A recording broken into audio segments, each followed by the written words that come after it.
Bilan pour l'année 2022 et projet pour 2023, c'est ce que je vous propose d'évoquer dans cette vidéo.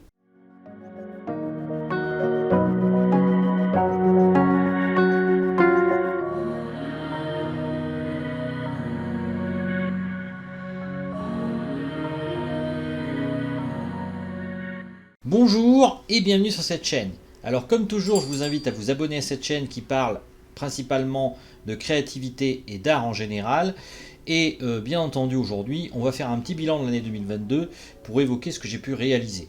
Alors tout d'abord, bien évidemment, je n'ai pas atteint les 1000 abonnés, mais ça c'est pas grave, je m'en doutais un peu de toute façon. Ma chaîne est assez, disons, spécifique, c'est une chaîne de niche. Si j'avais vraiment voulu faire une chaîne qui ramasse de l'audimat, si l'on peut dire ainsi, et bien tout simplement j'aurais fait une chaîne sur les crypto-monnaies ou sur comment gagner de l'argent, des choses comme ça, et ça aurait sans doute mieux marché que de parler de créativité et d'art en général. En tout cas aujourd'hui je voulais vous parler du bilan de ce que j'ai fait cette année, et je me suis aperçu en fait en regardant la vidéo de l'an dernier que j'avais totalement changé d'objectif par rapport à ce que je m'étais fixé au départ. Tout d'abord, eh bien, il y a eu un bouleversement dans ma vie. Il se trouve qu'on a fait un bébé avec ma femme, et donc du coup ça a considérablement changé nos priorités. Et je dois dire que je me suis retrouvé en fait tout le long de l'année à attendre cette naissance, qui donc est arrivée au mois d'août, et ça m'a forcément marqué. Alors après aussi, autre chose qui a eu l'importance, c'est que du coup je me suis mis à peindre beaucoup de portraits de bébés ces derniers temps. Vous avez pu voir d'ailleurs quelques toiles, je vous en montre quelques-unes là et là, voilà. Bon bah voilà, comme quoi la vie des fois se charge de changer vos objectifs. Pour autant, il y a quand même quelques objectifs que j'ai gardés dans les objectifs que je n'ai pas pu réaliser cette année dû à cet événement en particulier. Et bien tout d'abord cette vidéo que j'aimerais faire sur Delacroix. Alors je compte la faire tôt ou tard, essayer aussi de m'orienter davantage sur les dessins éventuellement de fleurs cette année. Alors je ne ferai pas que ça parce que je m'estime de plus en plus spécialisé en fait dans le portrait, et je m'aperçois qu'en fait je suis très marqué par tout ce qui est en fait féminin, donc je risque peut-être de faire davantage de femmes, ou en tout cas de faire des sujets, disons, féminins, parce que c'est des sujets qui me parlent, et puis aussi des personnages liés à Star Wars.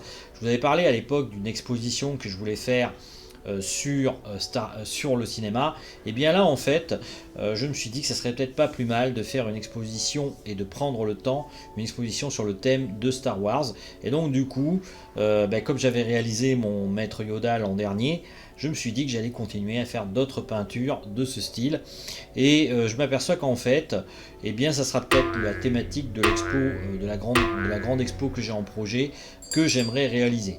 Alors où est-ce qu'elle aura lieu, je ne sais pas encore. Est-ce que j'y arriverai? Ça aussi, ça reste très hypothétique. Mais l'idée en tout cas, c'est de continuer sur cette lancée-là. Et puis peut-être aussi, par la suite, après avoir fini donc tous ces tableaux qui sont sur la thématique de Star Wars, vu qu'il ne m'en reste plus énormément à faire, pour être honnête, eh bien peut-être à nouveau à me mettre à peindre d'autres choses, peut-être des fleurs, je pensais, comme l'avait fait d'ailleurs notre ami Delacroix. Ça permet aussi donc d'apprendre, disons, l'art en général et la pratique artistique, vu que Delacroix avait énormément pratiqué là-dessus. Et puis aussi, peut-être faire des autoportraits. Alors, en faire un sur moi déjà pour voir si j'arrive à faire un autoportrait. Je sais que souvent pour un artiste c'est une confrontation avec lui-même et c'est pas forcément facile. En tout cas c'est l'idée que je voudrais réaliser cette année. Faire aussi éventuellement un petit livre d'illustration, notamment je pensais sur le Kama Sutra. Alors je sais que c'est assez particulier, j'ai envie de faire un dessin là-dessus, ou peut-être une histoire d'enfant, je vais voir. Parce que bien entendu ma fille étant là, eh bien, ça me donne envie d'écrire des histoires d'enfants. Vous voyez, toute une foule de choses comme ça que j'ai dans l'idée. Je ne vais pas vous donner en tout cas un tracé précis, parce que je m'aperçois qu'en fin de compte la vie nous réserve des tas de surprises, et que des fois en fin de compte au final eh bien, on change de chemin. Alors je ne regrette pas de ne pas avoir fait cette grande expo que j'avais pour projet sur le cinéma. C'est vrai que j'aurais assez de tableaux pour présenter là-dessus, mais je m'estime pas encore prêt, et peut-être aussi le complexe de l'imposteur, appelez-le comme vous voulez, mais j'ai envie de préciser en tout cas cette envie pour pouvoir vraiment développer correctement cette idée. Et puis bien entendu, si j'y arrive, atteindre pourquoi pas ces fameux 1000 abonnés. Est-ce que ça changera quelque chose à ma vie? J'en suis pas certain. Mais j'ai envie en tout cas de continuer à dessiner, à peindre et progresser.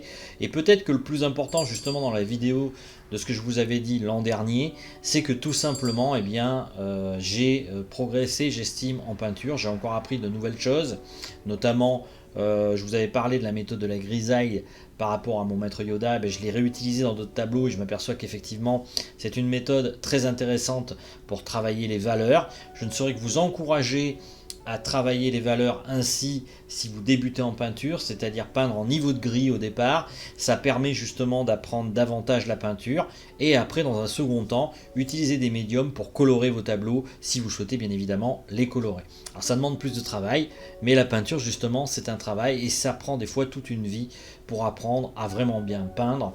Rappelons-nous de cette phrase de Picasso qui disait « J'ai passé toute ma vie à apprendre à peindre comme un enfant ». Je crois que c'est à peu près ça qu'il disait. C'est assez parlant je trouve, vu que lui avait une grande maîtrise artistique, qu'il était capable de faire, contrairement à ce que beaucoup de gens pensent, des tableaux classiques. Eh bien je trouve que c'est une leçon de vie de se dire qu'en fin de compte le trait qu'il aurait voulu avoir c'était de savoir dessiner comme un enfant, peut-être en fin de compte comme sans fourche. Et c'est un drôle de paradoxe de se dire que ce grand peintre n'a pas réussi en fait vraiment à peindre comme un enfant. En tout cas il a tendu vers, mais il n'a pas réussi à faire ce qu'il voulait vraiment faire, je pense. Enfin bref, ça on peut discuter dans les commentaires. Peut-être que vous estimez qu'il a réussi. Moi, j'en suis pas sûr. Je pense qu'en fin de compte, il a tendu vers. Et c'était peut-être ça, en fait, le but, d'avoir un objectif qui était, disons, intéressant pour lui. Donc aujourd'hui, en tout cas, je vais vous laisser. J'espère que ce petit bilan, disons, en toute franchise avec vous, vous aura plu. Et puis, je vous dis à bientôt dans une autre vidéo. Ciao!